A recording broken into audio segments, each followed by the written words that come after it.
my job, I'm a political theologian, which means that I'm not trying to get Christians to vote in certain ways. That's not what I care about. I care about what did the early church, or what did it feel like politically to be around Jesus? What was the early Christian imagination towards nations and states and politics? And how might that influence or inform our political imagination today? This is the sort of thing I do. And one of the things that you need to start looking at then, if you're interested in Christian politics, is to go back to the earliest documents of the Christian church, which of course is the New Testament. Now, a lot of people, we get the Gospels, right? Matthew, Mark, Luke, and John, and we assume that if they're at the front of the Bible, they must have been the first ones written. But of course, that's not actually true. The Gospels were written a couple of generations, maybe a generation or more after the events that they were describing, which makes sense. The eyewitnesses were dying, and so somebody needed to write them down. The earliest documents we have, of course, come from the Apostle Paul.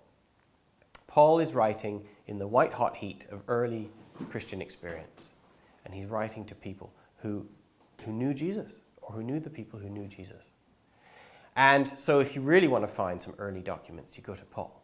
And then in Paul, for instance, there's a book called Philippians. And in Philippians, Paul is writing to an early church. And in Philippians 2, there is a little thing called the Christ hymn, or the kenotic hymn.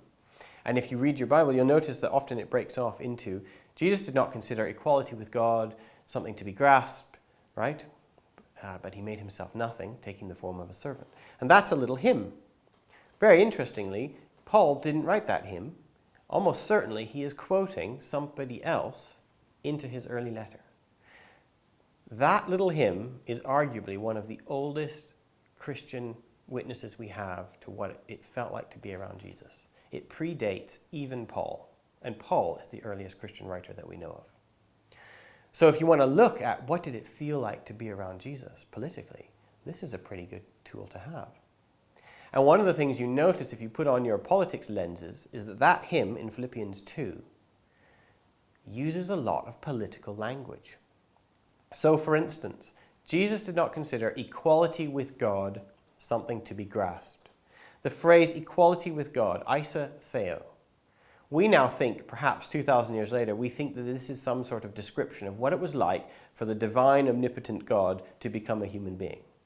And that's what this is about. We miss, however, what it feels like to hear isa theo.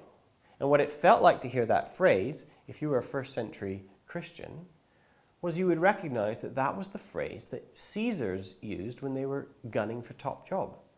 That was the phrase that Augustus used when he was going to become Caesar. Augustus considered himself equal with God. And of course, in the Roman world, your leaders were little gods. The more powerful a human you were, the more godlike you were. Equality with God was known as the sort of phrase that meant you were trying to become, or you thought you were, a public leader with great power. So right away we know in Philippians 2 we're in some sort of political realm. Another clue is the word, Jesus did not consider equality with God something to be grasped. And the word there is harpagmon. Harpagmon is a technical term which is very much akin to the sort of thing we do in democracy, where it's how you gather together your power base to be used to get you what you need. Some English translations say, Jesus did not consider equality with God something to be used for his own advantage, or something to be grasped. But they both mean the same thing, which is, like in any political way of acting, you go to one group and say, if you vote for me, I will support you when the time comes. Are you on my side? Are you on my side? You gather together your power base. You get people to sign a petition for you. You do what you can to get your people on the board so that then you can ram home your agenda. Right? That's harpagmon, gathering together your power so that you can focus it in one place.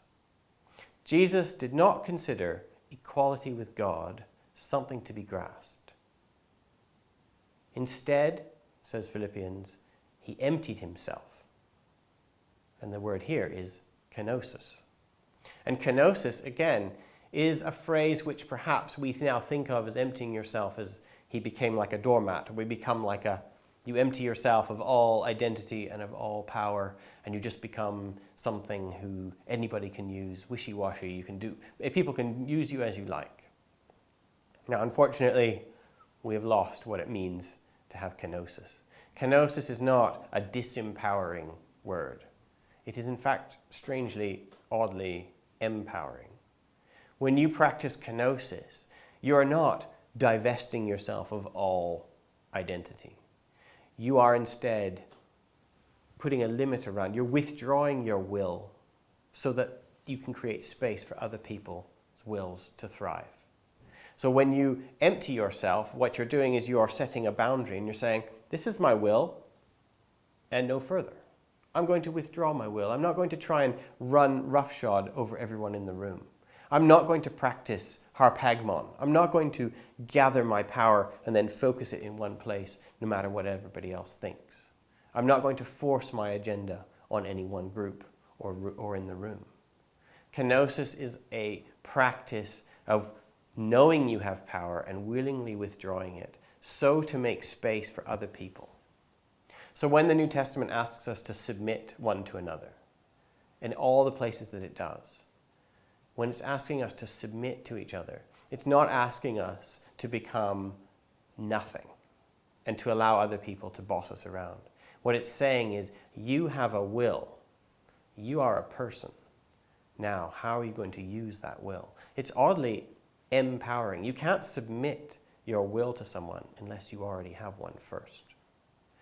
And so in the New Testament, the ethics of submission one to another, which of course has been abused in the modern age, but in the New Testament era, it was seen as a practice directly related to what it felt like to be around Jesus, a powerful public person who didn't use his power and his publicity to ram home his agenda, no matter what, but instead withdrew his will, allowing space for others.